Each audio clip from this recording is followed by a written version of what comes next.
Is the Raptors' depth ready to compete with the best in the East? Will there be no depth after trading for Giannis? It's all the rage in today's NBA, so it's all things depth on today's Locked On Raptors.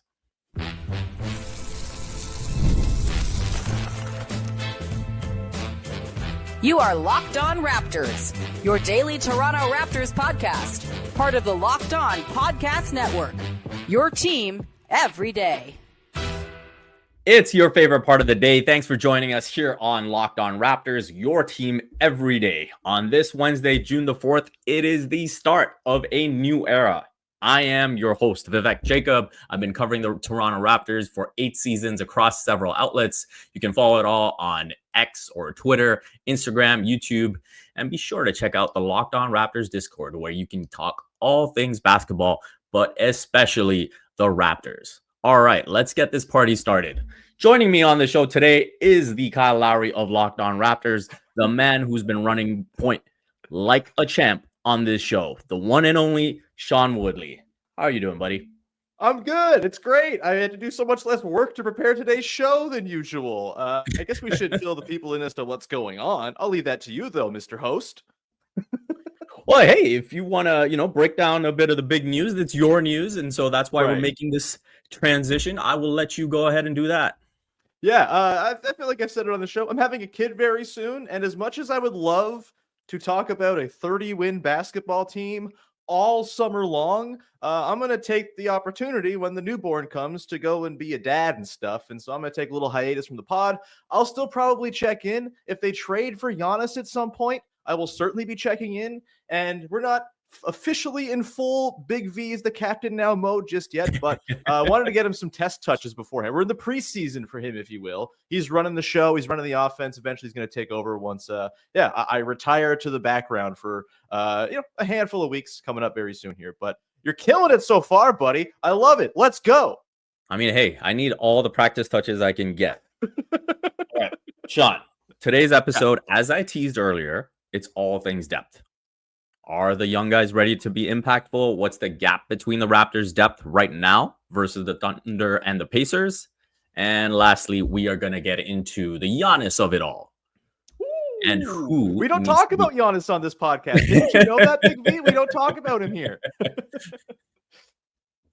So to start off, let's look at this Raptors' depth.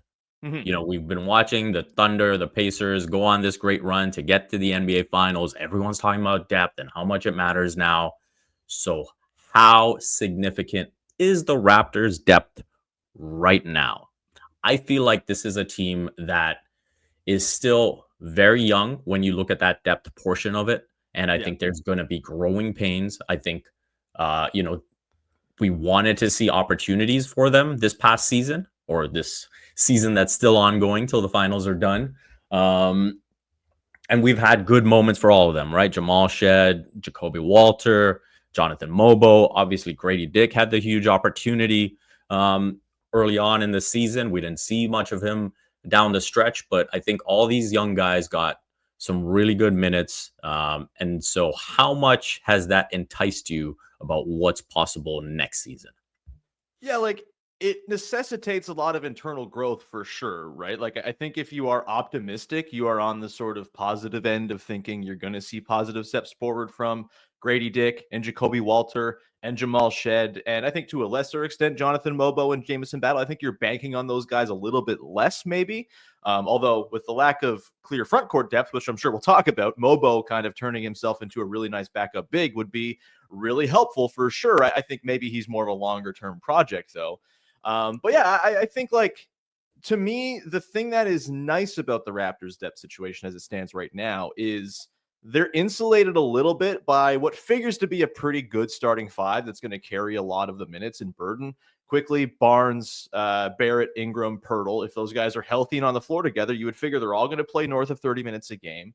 And it's going to be a thing where you can kind of slow burn, bringing along guys like Walter and Dick and Shed into kind of more fully fledged roles. But I think for me, I don't know, we're both pretty bullish on Jacoby Walter in particular. I think the year 1 to year 2 jump for him, if you just think about the year 1 to year 2 jump we saw from Grady Dick, for example, where he looked like this lost babe in the woods as a rookie. And then by the time he comes in at the start of last season, he's putting up like 19 points a game for a stretch of 2 months while being everything for the Raptors offense that completely cratered when he didn't play.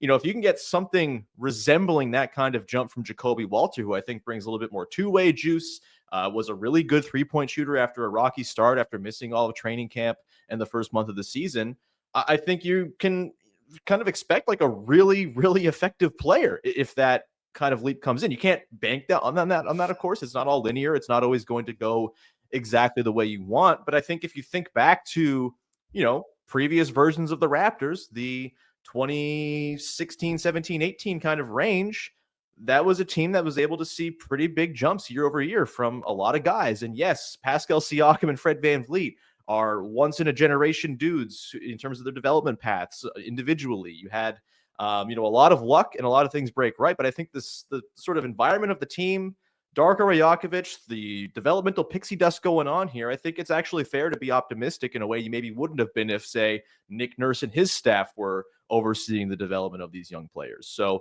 it's not certain by any means, but I do think next year it figures to be a true strength of the team is that they have like 8-9 guys you feel pretty good about playing.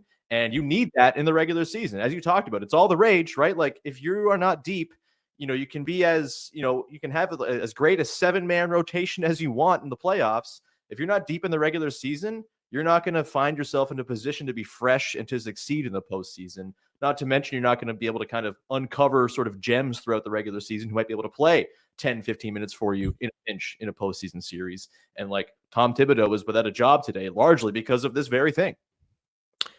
Yeah. And I think, when I look at this Raptors depth, if we break it down, obviously point guard, you've got Jamal Shed, who had that opportunity to prove himself in the second half of the season once the Davion Mitchell trade was completed. And I think he did pretty much as well as you could have hoped for. And I think, now it's going to be interesting to see how that carries over to next season where the responsibility increases.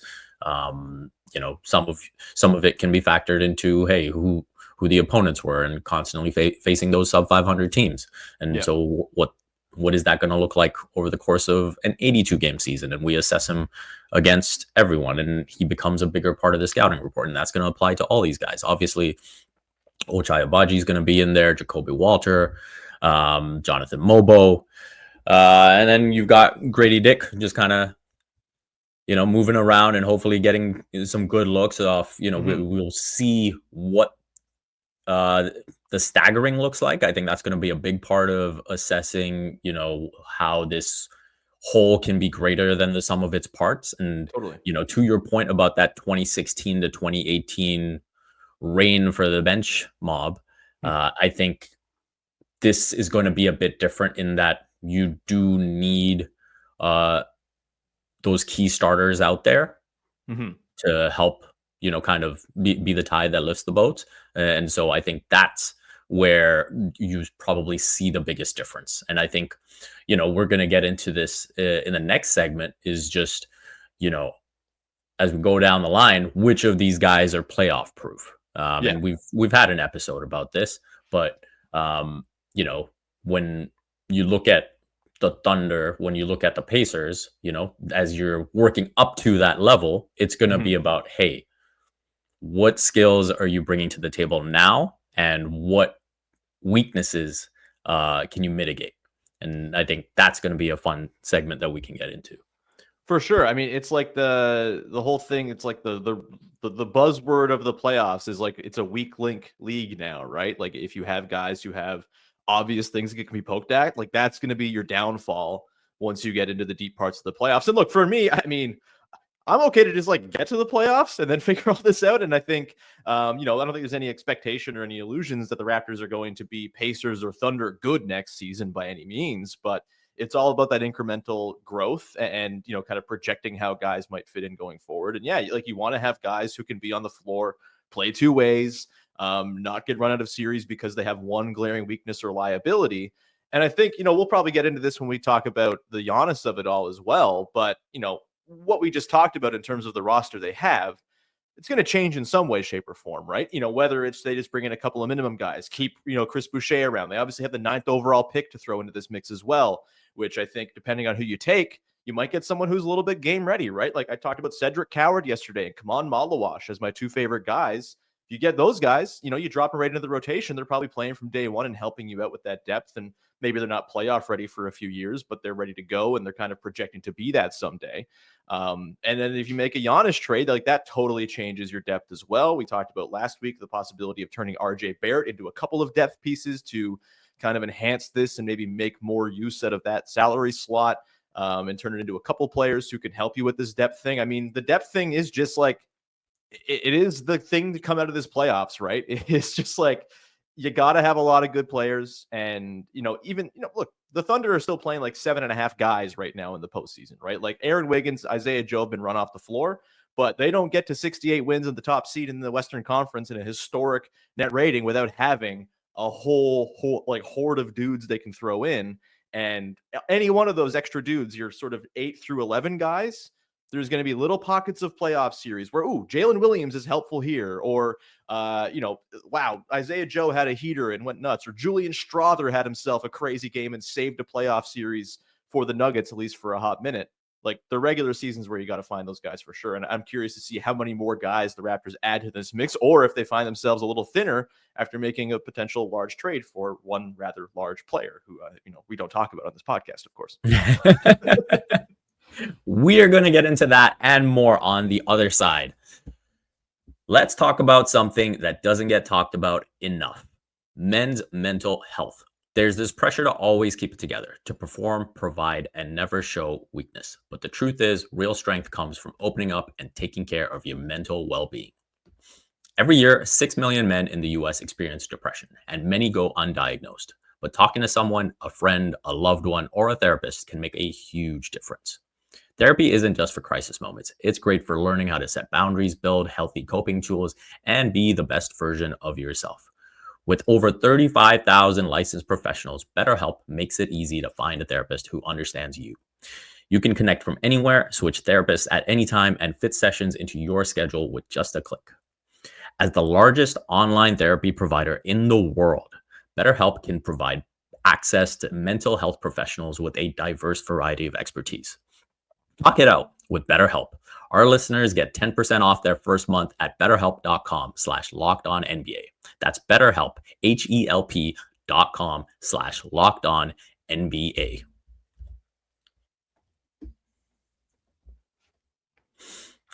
All right, Sean. Now we know the Thunder and the Pacers are in the finals in part because of that relentless energy that they can bring for 48 minutes, courtesy of their depth. You mentioned that, hey, at the end of the day, you're still only going 7-8 deep in terms of your rotation.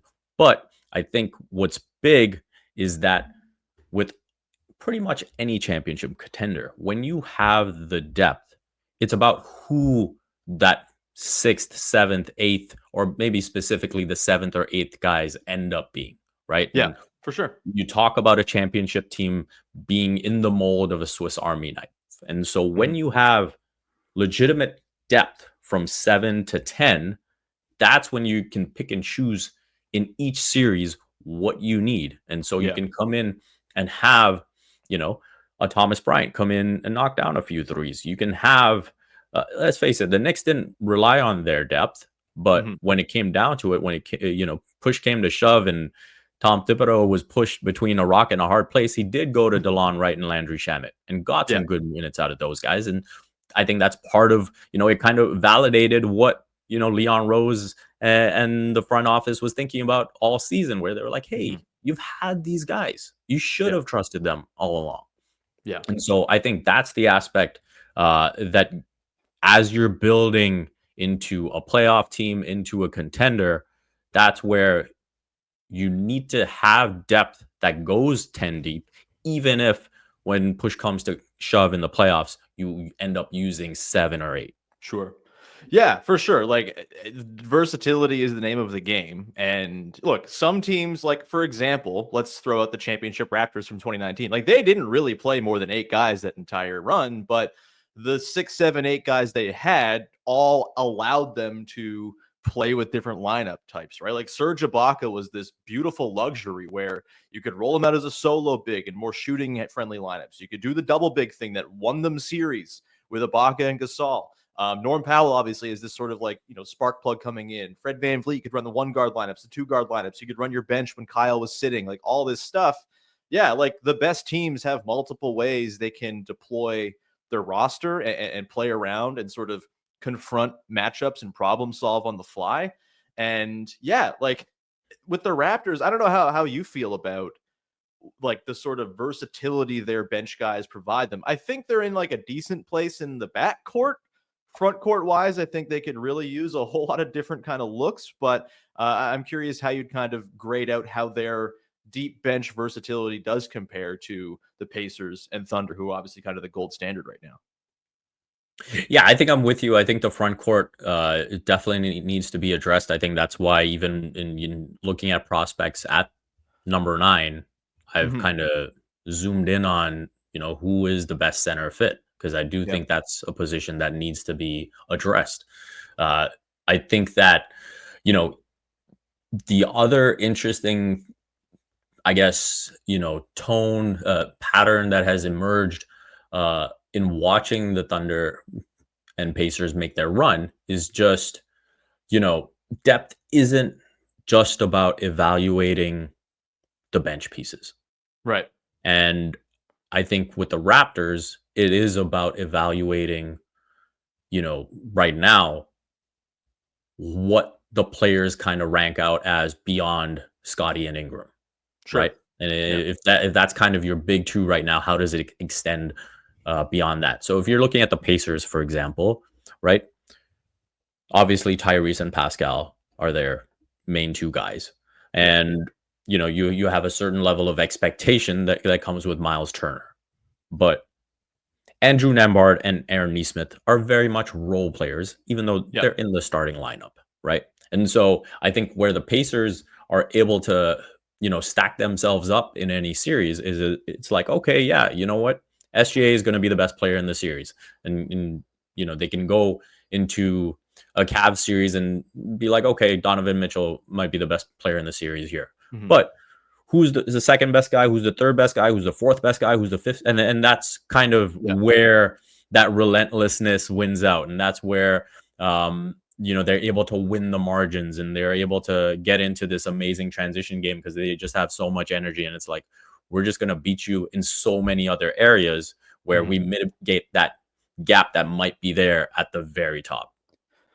Yeah, and like this is the challenge of team building in the second apron world, right? Is like, yeah, you can do the whole. And I mean, we've heard, who was it? Was it Kevin Garnett this week on some player podcast?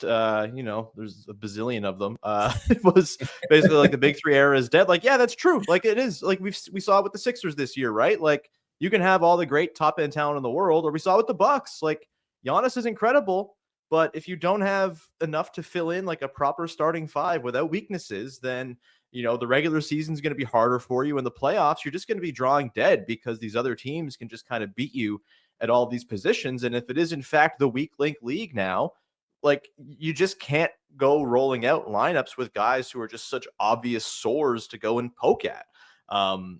Like with the Raptors, it's interesting because like this is part of the reason why I'm excited to see them get to the playoffs hopefully next year, or playing competitive games, is to get a look at how playoff viable some of these guys are. I know we played, playoff proof or playoffs oof was the really well-named game we played not so long ago.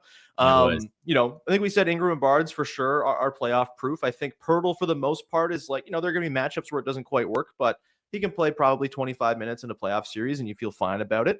Beyond that, I think it's hard to really pencil in. I think in theory, Ochai Agbaji is a playoff proof player.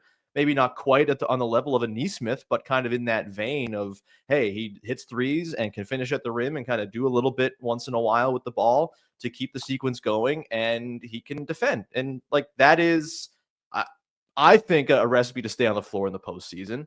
I know we both think Jacoby Walter at some point is going to be that, but I think the big open questions are Quickly and Barrett, who have both played in playoff series, have, been medium successful at times. I think they pulled out a series win over the Cavs a couple years ago, but it's those guys are the kind of the big open questions. And I think just getting a look at them in the playoffs, if they're both still on the team by the time they get there next, I think is like one of the main draws to me of getting to the postseason, to see just how those guys work. Yeah, no question about it. I think that's going to be a big part of it. And I think, when you look at how the Knicks lost and the fact that, Brunson and Cat are as good as they are offensively, that there were still stretches where they're getting benched. And you're saying, oh, this kind of actually works better. I think those weaknesses get so magnified in the postseason. And that's where you mentioned Quickly and Barrett. That's where Grady Dick, if he gets into a postseason setting, can he stay on the floor? That's again going to come down to his offseason work and strengthening and conditioning. And these are exciting problems that you want to build towards. And I think the Raptors are heading in that direction. Now, there's a big way to swing in that direction that we will get to on the other side. If you're running a business, you know that every missed call is money left on the table. Think about the last time you had an urgent need, maybe for a plumber or a service provider. If the first person didn't answer, did you wait? Probably not. You moved on. That's why you need Open Phone. Open Phone is the #1 business phone system built to streamline and scale your customer communications, all from an app on your phone or a computer. Open Phone lets me manage business calls and text from a single app. The shared inbox feature is a game changer. Your team can jump into any conversation instantly without missing a beat. And there's an AI agent. It lets you handle after-hours calls, answer common questions, and captures leads so you never miss a customer. Open Phone is offering my listeners 20% off your first 6 months at openphone.com/lockedonnba. That's openphone.com/lockedonnba.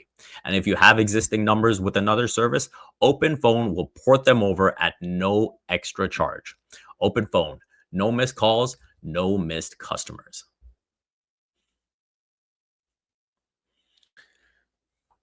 And we are back at it for the final segment. We are going to get into the Giannis of it all. Obviously, we don't talk about him here. It's my show now. It's the oops all Giannis era of Locked On Raptors. It's good for the algorithm. That's all we need. That's all we need. Yeah, we're still waiting on, an official Giannis meeting and whether or not he's going to actually request a trade. But in evaluating, hey, like, which of these depth pieces really matter? Which of these depth pieces can hold their own in the postseason? If the Raptors, say in the words of Brian Windhorst, are going to be looking for that big fish, I think I can say that on this show. Why couldn't you say that on this show? I just meant in terms of a Giannis reference. Okay. In terms of a big fish, you still want to keep enough pieces around that makes you look like a contender. And so when you look at the depth pieces on this roster, who are you looking at and saying you need this guy as a depth piece to maintain that contention status, to maintain the appeal of bringing in a big fish in the first place? This one is tough because I talked about this on Monday's show, kind of going through how much would be too much to offer for Giannis. And I don't really think you can overpay for Giannis Antetokounmpo. And if the Bucks are sitting there and saying, hey, you're going to give us Scotty, you're going to give us RJ, and you're going to give us both of Walter and Dick, I can't sit here and be like, no, that's too much, because it's Giannis Antetokounmpo. But in a vacuum, that's true. We're not in a vacuum, and the Raptors can only be making this trade if they still have enough left behind to be able to go and earnestly contend. And I don't think it'd be a trade where next year you're expecting them to be Eastern Conference champions, though certainly that's on the table when you have Giannis in this Eastern Conference. They could certainly talk themselves into that. But I think you have to have a pathway over the coming years to mold yourself into that and kind of mature as a team. And I think Walter and Dick are kind of essential pieces to that, because you're not going to have the picks, presumably, if you sent out a bunch of draft picks to get Giannis, you're not going to have those as chips to go and trade for stuff. Your avenue to improvement will be the internal growth of the young players on cheap contracts that you have in-house. And to part with more than one of those guys feels like it really puts you behind the eight ball and puts you in this sort of accelerated timeline where you've got Ingram, you've got, Giannis. I'm assuming Quickly's on the team here because you need some guard play. You've got Pirtle. And then what else is there? Abaji, I figure, is on the team. He's going to be a nice fifth starter in that group theoretically. But if you're rolling in with a bench of Shed and no Walter or no Dick and Mobo and Battle and whoever minimums you can bring back, maybe you get Bobby Portis as salary matching in this return to help things a little bit. I do think the depth becomes a real concern. And not so much for the playoffs, because I think they would. When you have Giannis, it's like such a cheat code in the playoffs, and I think they would have enough guys to get by. But to the point of, do they have enough to survive a full 82 games and then have that pliability and maneuverability at the back end of the roster?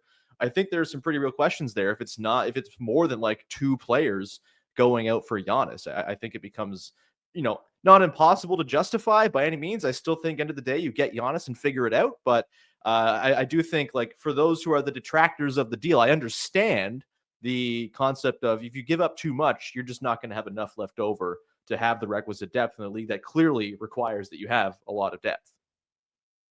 Yeah, I think if this gets down to a real negotiation, if you're giving up Scotty, if you're giving up RJ, if you're giving up number 9, I do think that at least puts you in the position, considering where the Raptors are now, because the other path, of course, is to just stay the course. And I think that if you're able to give up those assets, I think you are at least able to just draw the line and be like, hey, you can have one of Jacoby or Grady, but not both. Yeah. I think, to give up both, when you look at, again, just the way teams are constructed now and the way and the difficulties there can be in trying to address that later, I think that is a fair line to draw. And, we've already talked about, the front court issues, maybe that gets mitigated by you bringing back a Bobby Portis or whatever in the deal. And, you say, okay, you can kind of live with that. But I do think, for the Raptors to have put themselves in this position now, there is enough to at least say, hey, we'll stay the course. And, if you want to get into the extreme end of the downside of Giannis, you'd say, okay, this is a 31-year-old who relies, very much on his athleticism. And we have seen him have knee issues, and there has been a bit more load management involved in his career the last couple of seasons. And he missed a year ago, he missed the postseason, right? So if you want to look at the extreme downside of it and kind of draw that line, I think that's where I would kind of draw it. Yeah.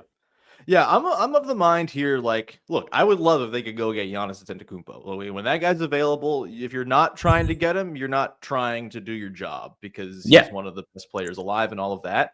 I'm not of the mind that it's like a necessity that they do this for the franchise to, avoid, a half decade just kind of out in the wilderness, right? Like, I think, as much as I think there's a lot of consternation about the roster, and, with Pascal Siakam having the success he's having, everyone's losing their minds about that and doing retconning and revisionist history of how that Raptors team came apart.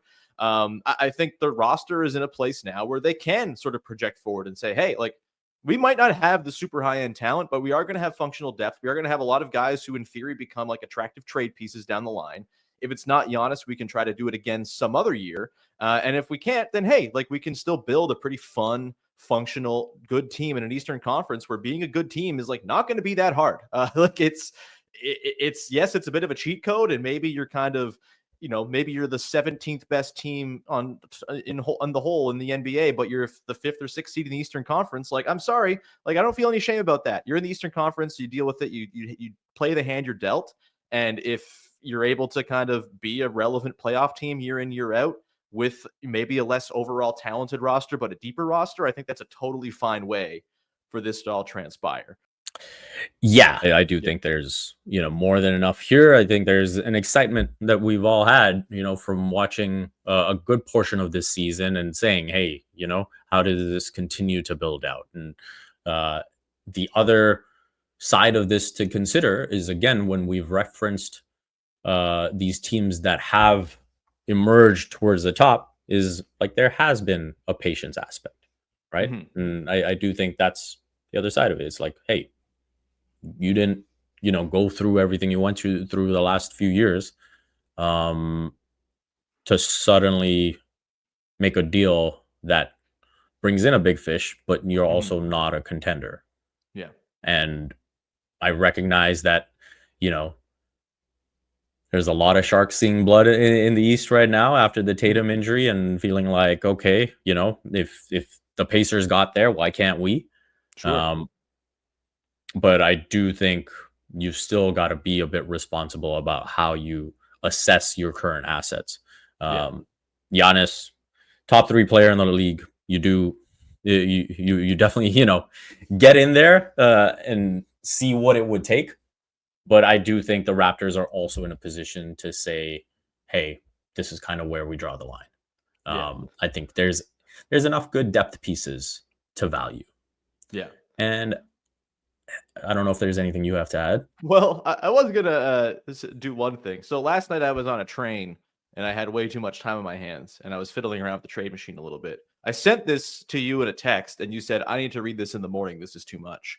At the end of the show here, I just kind of want to throw this monstrosity out there as a trade that certainly will not happen, but I think kind of achieves a lot of what all of these teams might be looking for. And so for those who stuck around to the end of the podcast, you get some good trade machine garbage. So the trade I have here, Big V, for those who maybe can't see on the screen fully, the Toronto Raptors get Giannis Antetokounmpo, Malik Monk, what? Yeah, the Kings are involved here, and Jonas Valanciunas for a little bit of fan service. The Sacramento Kings get Scotty Barnes for essentially what amounts to 2 first-round picks, one, I believe, in 2027 I have here from the Kings, or 2029, and then a 2031 Minnesota Timberwolves unprotected pick.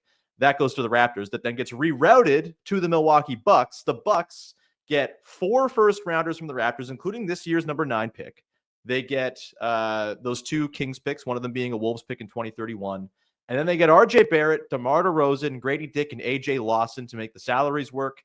The Kings get a guy to pair with Zach LaVine and Domantas Sabonis, who can help make their defense credible, give some space for Keegan Murray to operate. DeMar DeRozan and RJ Barrett, like, how beautiful is it? You have RJ Barrett, child of DeMar DeRozan, playing with his childhood idol, DeMar DeRozan, and childhood best friend, AJ Lawson, in Milwaukee, a border state, bridging Canada-U.S. relations. You would have this Bucks team getting all of these picks. You get bets against the post-Giannis era Raptors, the Sacramento Kings, a team you always want to bet against.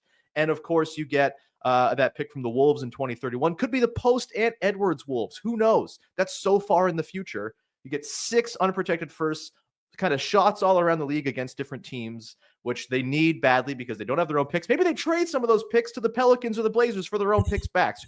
Not my business. You do what you got to do. But this deal gives the Raptors Malik Monk, Jonas Valanciunas, and Giannis. They only send out really 2 main rotation players, 3, I guess, in Dick, Barrett, and Barnes. But I think the team left behind is pretty damn fun and is like veteran enough and has enough runway where you're not so worried about not having those picks to trade because there's still some depth there. Jacoby Walter's still on the team, all that stuff. I don't know. Just wanted to throw that out there. It's a sick thing I did on my phone sitting on a train, but wanted that just to get that out there to end the show. Well, hey, if you want to talk about that deal, make sure you head on over to the Locked On Raptors Discord, subscribe, rate, and review to your favorite show right here, the Locked On Raptors. Thank you so much for joining us on this Wednesday, June the 4th episode. Again, the start of a new era, and we hope we'll see you again next time. You're not taking the shot, I guess. I guess that's me. No, I'm not. That's all you. Damn it. Well, That wasn't a good start to the era. Still bad.